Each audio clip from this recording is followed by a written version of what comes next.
por una seguridad social ideal. Sin la participación ciudadana y popular, no hay salida. Encuentro con la verdad. Conduce Julio de la Llana por Canal 8. Esta es Graciela Techera. Ah, la loca que tú fuiste hoy. Seguro que yo fui de Graciela Techera, hola. Buenas noches. Estamos acompañados por Eduardo Donandi y bueno... buenas noches, Julio, buenas noches a la audiencia.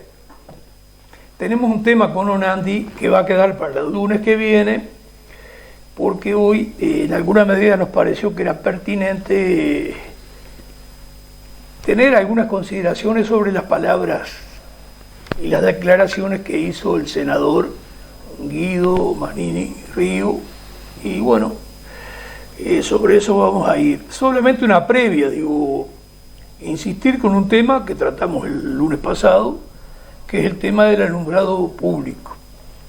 Ahí nosotros le pedimos a los ediles en general, de la Junta Departamental, tanto a nivel de los ediles de la oposición, como los ediles oficialistas, y por supuesto el intendente, el tema de la necesidad de que el alumbrado público vuelva a la contribución inmobiliaria, es decir, como alumbrado público, porque es la intendencia la responsable del alumbrado público y es quien lo atiende. Nosotros creemos que ya ha pasado suficiente tiempo. Sí, que lo cobra usted mes a mes en los recibos, ¿no? Claro, y que además es un ingreso que debe ser de 5 a 6 veces o más superior al ingreso que tenía la intendencia por alumbrado público. Y además corresponde que vuelva la intendencia porque es la responsable del alumbrado público. Es decir, esto aconteció debido a una deuda que dejó el gobierno de Linneo Ríe Correa en aquellos años, con UTE, y que a partir del año 2005 se estableció que pasara el alumbrado público a UTE como manera de que este ente, empresa pública, pudiera cobrar la deuda. Simplemente para hacer un comentario, es la vergüenza que el país vive y la picardía que hay. Y cómo está siendo interesante también los temas que estamos metiendo a veces por muchos lados, y cómo uno ve que si a la gente se la educara y hubiera otro tipo de gobierno de contenido popular, la gente participaría en estos temas. No es que queramos que la gente no siga siendo especialista o hincha del fútbol, claro, por supuesto, como locura nacional, pero creo que hay que conversar estos temas, porque justamente vecinos que están en la planta urbana o vecinos que tienen alguna propiedad en la playa, están pagando 410 pesos casi por mes de alumbrado público, es decir, están pagando alrededor de 5.000 pesos de alumbrado público. Entonces yo creo que ya es tiempo de parar con esto. Pero mira, Julio, que acá el alumbrado público son 500 y pico pesos que te vienen en el recibo, si no me equivoco. No, yo lo que conozco yo es un alumbrado público que está entre las 4 avenidas de acá de la ciudad de Rocha, y lo mismo se debe repetir en todas las ciudades del departamento, que son las casas que están entre la avenida Ituzaingó, Martínez Rodríguez del hospital, como nosotros a veces decimos, sí, Julio J. Martínez o del cementerio, como a veces decimos, y la avenida Monterroso. Todas las casas que están comprendidas entre esas 4 avenidas están pagando casi 410 pesos de alumbrado público por mes. La otra vez me decía alguien que tenía 500 y pocos pesos de gasto en energía eléctrica. Y el resto era de alumbrado público. Bueno, nada, yo creo que es tiempo, y bueno, nosotros lo que decimos tantas veces, que tanto ediles de la oposición, Frente Amplio, como ediles de oficialistas, bueno, que este tema lo traten, y como el intendente pertenece al Partido Nacional, bueno, que el planteo se lleve y se hagan todas las tratativas que hay para hacer para pasar esto a nuevamente la contribución. Claro. Que yo calculo que en las casas que está barato y que hoy anda cerca de 1.700 pesos, la gente va a terminar pagando 600, 700 pesos. Porque yo me acuerdo que era barato el alumbrado público dentro del conjunto del de la parámetro, contribución. sí. Y quienes están pagando hoy casi 5.000 pesos, no creo que llegue a 2.000 pesos, o 1.000 y pico, lo más seguro. Bueno, hay diferencia. Hay diferencias, y diferencias grandes. Y a la gente eso le interesa. Bueno, nosotros lo que hacemos es denunciar estos hechos para mostrar que somos gente que tiene otra actitud ante las cosas. Y los otros días en esta conversación, por eso decía yo que es interesante, como si a la gente le va fomentando que la democracia no puede reducirse a ir a poner un papelito cada 5 años. Tiene que haber una participación mayor. Justamente, de la gente con la cual participamos, y esa vez nos hablamos de fútbol, que a veces justo sí hacen intercambios de... Fue previo al partido que jugaba Peñarol ayer. Fue una conversación que tuvimos en el día de ayer. Bueno, llegaron a opinar cómo les gusta meter algo y cómo les cuesta después sacar cuando agarran plata, porque uno ve que hay intereses y ha habido cierta putrefacción de la política, que bueno, uno los ve que están deseosos de que todo lo que sea multa o todo lo que sea sacar dinero del pueblo, así sea bajo una piedra sacarlo. Bueno, entonces digo, creo que lo que estamos hablando, creo que debe haber quedado claro a la audiencia. Y como siempre, que a veces nos olvidamos decir, para nosotros son fundamentales recibir mensajes, no solo de saludos, que agradecemos mucho. Inquietudes. Ahí va, porque si no los tratamos en este lunes, claro, el próximo lunes estaríamos tratando. ¿Cómo no? Ahora, nosotros queremos enfrentar estas declaraciones que ha hecho Manini. Entonces nosotros anotamos algunas cosas. Primero, el hecho de que la institución Fuerzas Armadas es realmente una institución no democrática. Ante las declaraciones del senador Guido Manini Río y sus palabras, que en los hechos significan una glorificación, aplaudir el golpe de Estado de febrero-junio 27 de 1973, como el salvador de la República y de la democracia, entre comillas.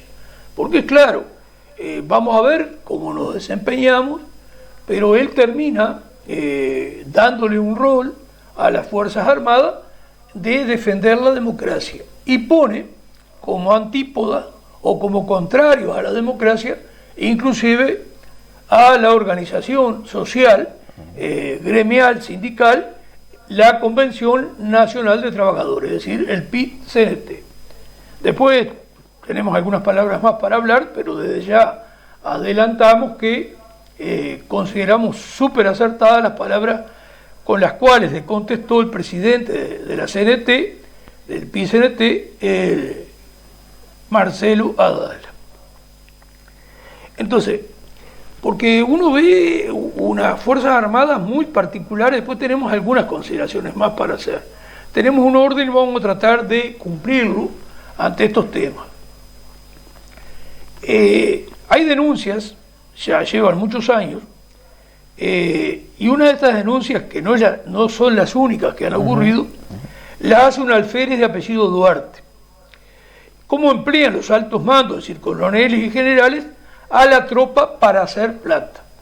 Este alférez Duarte, ya a partir del año 13, vuelve a insistir con estas denuncias en el año 2014, que es con respecto a que un coronel del lugar que él reviste en las Fuerzas Armadas utiliza al personal subalterno para todas las tareas referidas a la colocación de piscinas, que consiste en hacer el pozo, y poner la piscina, y después hacer trabajos a su fruto para él, que justamente tenían que ver con una empresa privada, que él tenía que ver con ella. Después tiene la fabricación de porteras, que también lo hacía con otro privado. Incluso este alférez tiene documentación de todo esto. Y este hombre decía que inclusive le tocó una vez recibir una persona civil que vino y le entregó un sobre con dinero para entregar, que no se usa el nombre ahí, es decir, que él todo esto lo tenía documentado para denunciar. Y después las denuncias de contrabando también, que nosotros sabemos que a veces vemos los camiones del ejército, bueno, Entonces, ante estas tres denuncias hechas por este alférez Duarte, en lugar de avanzar en una investigación y, digamos, penar al culpable, acá el único penado ha sido este alférez Duarte, por ser honesto, por denunciar cosas. Lo han desplumado en pocas palabras. Lo han jodido lindo y ha tenido incluso arrestos a rigor. Y desde el año 13 hasta el año 14 no ha tenido ningún tipo de ascenso. Ha permanecido como alférez, que no sé exactamente cuánto va variando a medida que pasa cada año. Le han ido trancando su carrera militar. Totalmente, incluso con arrestos a rigor. Claro. Bueno. Entonces, es un tema de enorme gravedad. Y habla, como dije al principio, que realmente las Fuerzas Armadas, estamos hablando del Ejército, estamos hablando de la Armada, estamos hablando de la Aeronáutica, pero la más numerosa, la mayor en cuanto a personal, es sin duda ninguna el Ejército. Y realmente las Fuerzas Armadas son una institución no democrática. Y allí rigen valores y criterios que, bueno, el resto de la sociedad no compartimos. Y ahora vengo a una cuestión también más grave, me parece a mí, que lo tengo como segundo punto. El punto A fue el primero que expuse, y ahora el punto B. Cómo la autoridad civil desde 1985 no se hace respetar. Todos los gobiernos, incluso este, en el tema de la documentación, de las actas, de los tribunales de honor, confiesa todo entre pares, porque confiesa todo, confiesan tortura, confiesan asesinatos, confiesan violaciones y actitudes delincuenciales que han tenido, porque han medrado muchas veces, especialmente durante toda la etapa de la dictadura, con la gente prisionera, quedándoseles con propiedades. De eso hay infinidad de denuncias. Pero estamos hablando ahora de la parte en democracia. Entonces, los distintos ministros, desde el año 1985 e incluso ahora con García, ¿qué ocurre? Y no hacen intervenir a la justicia civil, porque este hombre con su denuncia continuó inclusive hasta ahora, que incluso hace muy poco fue a declarar al Canal 12, a Desayunos Informales, que por supuesto volvieron a arrestarlo a rigor. Y como solución, en lugar de investigar y buscar los culpables, el ministro actual, el ministro García, ¿qué hizo? Simplemente hizo lo siguiente: lo ascendió a capitán, a este alférez Duarte, y le dio de baja. Entonces uno dice, bueno, pero ¿esto es un procedimiento correcto? Entonces el ministro también se dedica a proteger todo este tipo de cosas mala vida. Y lo mismo pasaba, que hay unas declaraciones, pero de repente no llevaría mucho tiempo, a lo que pasó con el ministro de Defensa del Frente Amplio, José Bayardi, que va a algunas entrevistas en algunos lados y realmente allí él, digamos, termina aceptando que es una realidad, como que les cuesta enfrentarla, que están acostumbrados a este tipo de cosas, y bueno, uno ve lo grave. Y que no le ponen un freno. Ahí va. No le ponen un freno. Y bueno, podemos considerar, por eso es que quisimos tratar este tema, podemos considerar que estamos ante una democracia en alguna medida que podemos definir como tuteladas, claro, ante una institución que realmente no es democrática y que pasan en ellas cosas que no hablan de muy buenos valores. Cuando coroneles, generales, la alta jerarquía se aprovecha de dinero público, es decir, porque en última instancia es el conjunto de la población a partir de sus impuestos que paga el funcionamiento de todo el Estado. Claro. Y las Fuerzas Armadas son parte de ese Estado. Entonces, bueno, creemos que es una cuestión bastante grave. No sé si ubicas bien, Homero, que un poco la culpa es mía por haberte dado quizás muy desordenado ahí, pero podríamos pasar, para empezar, el primer video donde hace en pocos minutos unas declaraciones el ex ministro de Defensa José Bayardi.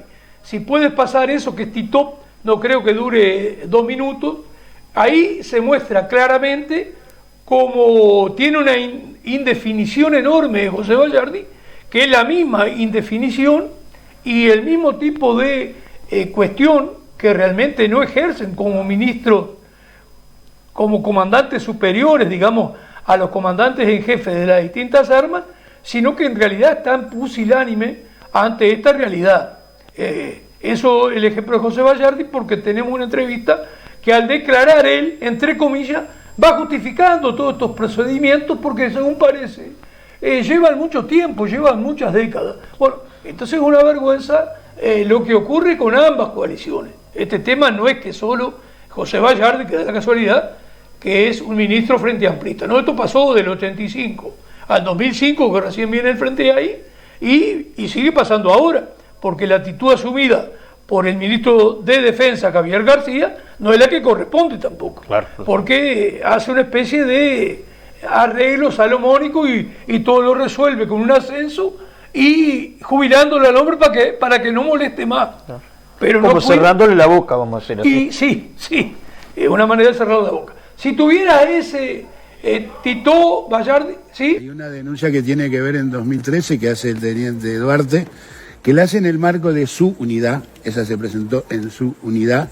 Brigada de Infantería 1. Sí, ¿no? Respecto a que se estaban utilizando personal subalterno, personal de soldados, para trabajar en una empresa de colocación de piscinas.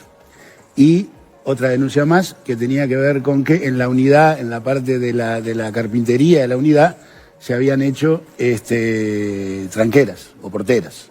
Para una empresa privada de un coronel. Sí, para una empresa privada de un coronel. Y la tercera que tenía que ver con el tema de que había venido bebida alcohólica de la frontera. ¿Está claro? Esto la hizo en su unidad y se instruyó en su unidad. La instruyó un coronel y ese coronel en realidad terminó sancionando a el teniente Duarte con 10 días de arresto a rigor y el general jefe de la división le subió a 20 días de arresto a rigor, por deslealtad, en fin, por un conjunto de normas invocadas del reglamento de disciplina 21. ¿Está bien? Hasta ahí o así. En el devenir de esto, pide el teniente Duarte a su comandante en jefe una revisión. El comandante en jefe hace la revisión y mantiene la sanción. Y en el 2014... ¿Quién era el comandante en jefe? Villagrán. El general Villagrán. Y en el 2014 presenta, después de que Villagrán le ratificara esto, una apelación ante el Ministerio de Defensa Nacional. ¿Está claro? De ahí entra el Ministerio. Está claro que no era... Yo estoy revisando ahora, porque tuve que revisar los expedientes. Yo no era el ministro de la época. Ahí está como un año perdida en Bavia esa apelación ante el Ministerio de Defensa, ante el ministro, y el ministro, cuando aparece en el 2015 la apelación ante el Ministerio, ¿qué hace?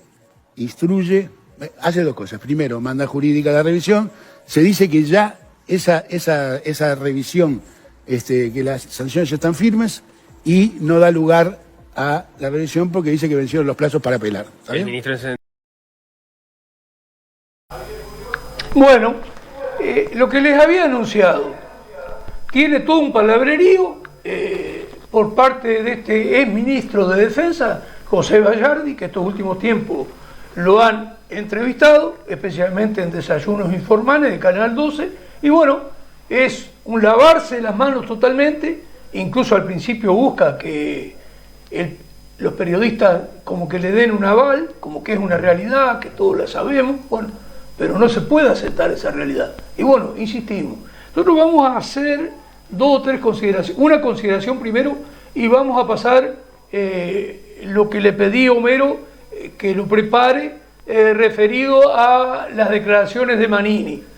Si logra sacar la parte de Manini que es más corta, que está en el material de el blog El Muerto que Habla, haríamos eso. Y si no, hacemos los 4 minutos que van en el otro video de Manini, que va de 2.25 a 6.25. Yo no creo que el PCNT sea una institución que tenga la intención de avasallar la Constitución y las instituciones democráticas. Sí, estoy convencido que dentro del PCNT hay elementos con pocas convicciones democráticas. Estoy convencido. Por ejemplo, ¿cuáles? Bueno, hay elementos con pocas convicciones democráticas. Uno lo ve cuando justifican dictaduras del continente, lo ve en algunas actitudes, a veces patoteriles que han utilizado en algunas ocasiones para hacer respetar una decisión de un paro, etcétera, etcétera. Lo hemos visto a lo largo del tiempo.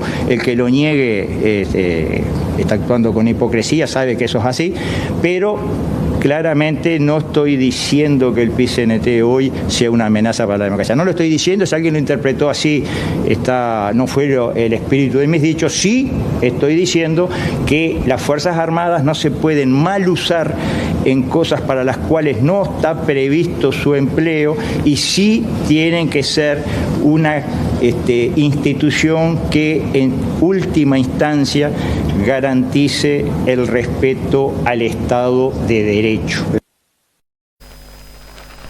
Ahí está el corto.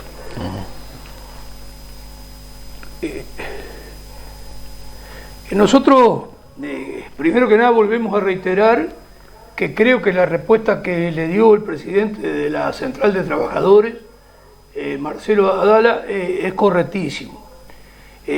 Acá este hombre en realidad está defendiendo el golpe de Estado y está justificando la actuación de las Fuerzas Armadas durante febrero y en el mes de junio 27, que se concreta el golpe, finaliza en alguna medida, porque el primer golpe se produce con el levantamiento que hay en febrero del 73, al no obedecer el ministro que había designado Bordaberry. Y se alzaron ahí, sacaron los tanques a la calle y hubo una primera actitud del contraalmirante Zorrilla, el comandante principal de la Armada, que se solidarizó con el presidente legal, que lo era hasta aquel momento el señor Juan María Bordaberry.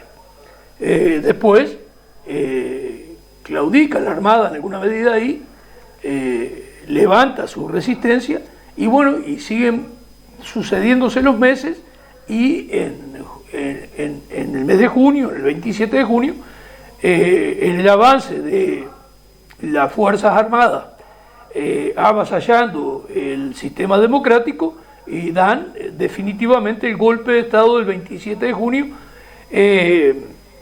ocupando el Parlamento. Y ahí el país ya queda bajo su tutela, ¿no? Sí, totalmente.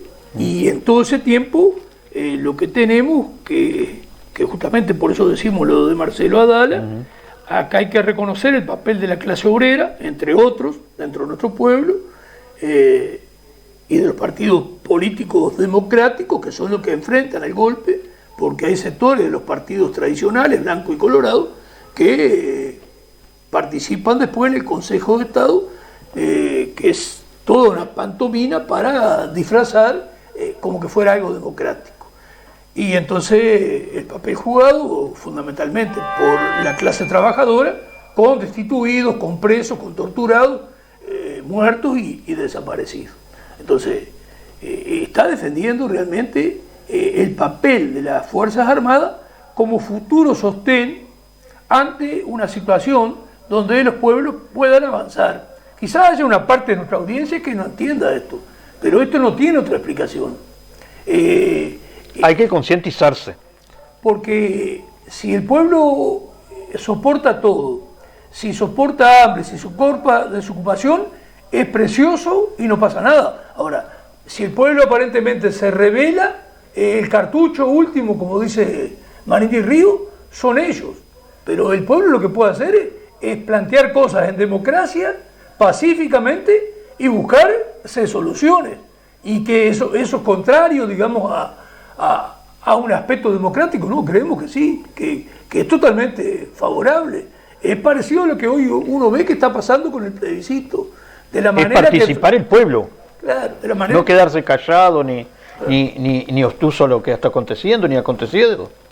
Sí, es fundamental. Y uno ve, porque él incluso alude habla de Brasil y ahí alude al movimiento Sin Tierra, que el movimiento Sin Tierra ha ido ocupando tierras improductivas que están abandonadas y las ha puesto al servicio de la producción y de, digamos, de mantener esas familias que están atrás del movimiento Sin Tierra, que puedo equivocarme, pero creo que supera, llega a cerca de 3 millones de brasileños que están atrás del movimiento Sin Tierra, que se han ido organizando de tal manera. Y ya son fuentes de trabajo, pasó a ser fuente de trabajo. Y han constituido la tierra, claro, en una fuente de trabajo para 3 millones de personas dentro de un Brasil que tiene 200 y pico de millones de personas, pero es importantísimo. Y él lo pone como un mal ejemplo, como que se quiere avanzar ese tipo de cosas. No nos olvidemos que Manini con su suegro, entre otras cosas, son propietarios de terreno del Instituto Nacional de Colonización, entre otras cosas.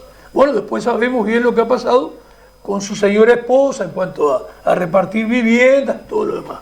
Entonces, consideramos muy importante lo dicho por Marcelo Adala en este caso, y bueno, después incluso el papel jugado por aquel Frente Amplio del 71-73, que era otra cosa, y que justamente gran parte de sus militantes pagaron muy caro, con cárcel, con exilio, con torturas, con aún con sus propias vidas. Ahí va, así fue la cuestión. Entonces, una de las cosas que quiero nombrar antes de terminar esto, que me parece que vale la pena, el tema daría para más, espero que hayan entendido la necesidad que tuvimos de abordar este tema, porque nos pareció importante. Y vamos a hablar de lo siguiente. Hay un discurso que lleva décadas y ha penetrado en la conciencia de los uruguayos. ¿En qué consiste ese discurso? Todas las cosas buenas que hacen las Fuerzas Armadas. Dan comida, socorren en las inundaciones y parece ser, por el discurso, que son los únicos en el Uruguay que le dan beneficio a la población. ¡Qué casualidad! Ese discurso no está para los municipales que todos los días recogen la basura, por ejemplo. ¿Qué sería de la basura si los municipales todos los días no la recogieran? Y ese discurso tampoco está de todos los trabajadores que crean toda la riqueza para sostener la vida de todos nosotros. Es decir, porque el que crea riqueza es el trabajo. A partir de la naturaleza, acá el que crea riqueza es el trabajo y son los trabajadores. Son el pilar fundamental, es lo que mueve el país. Entonces, para sostener la vida de todos nosotros son fundamentales, como dice Onandi, los trabajadores. Sin ellos no habría riqueza para que la población pudiera vivir bien. Claro, tenemos un gran tema a discutir, que esto puede ser mejorado enormemente. Pero, ¿por qué tenemos instalado este discurso que se ha repetido por décadas, que parece que los únicos que le hacen bien al país, que se ha repetido por muchas décadas, son los militares? Se va condicionando también en la población como que tiene que ser una institución casi intocada y como la única que tiene mérito ante este discurso, que creo que todos tienen que reconocer, que está instalado en el país hace décadas. Y bueno, es el tema de los poderosos que están por atrás, que no quieren perder sus privilegios, y esto también explica el comportamiento de todos los ministros de defensa y de todos los presidentes del país desde el advenimiento de la democracia del año 35 hasta ahora. Porque en última instancia, por su contenido de clase, los presidentes que hemos tenido no han cambiado las características de esta institución, que realmente es una institución que tiene ribetes totalmente antidemocráticos y que a su interna pasan cosas que no deberían pasar. Y la responsabilidad está en el poder político, que no se ha ejercido. Y creo que he dado alguna idea y alguna razón de por qué eso no ha ocurrido. Espero haber sido claro para ustedes y que nos hayan entendido. Vamos hacia una entrevista que tenemos en el día de hoy, que será con el exdiputado de la Unidad Popular, el diputado titular Eduardo Rubio. Hacemos la primera propaganda, Homero. Me pongo en contacto con el loco porque no se me pierda.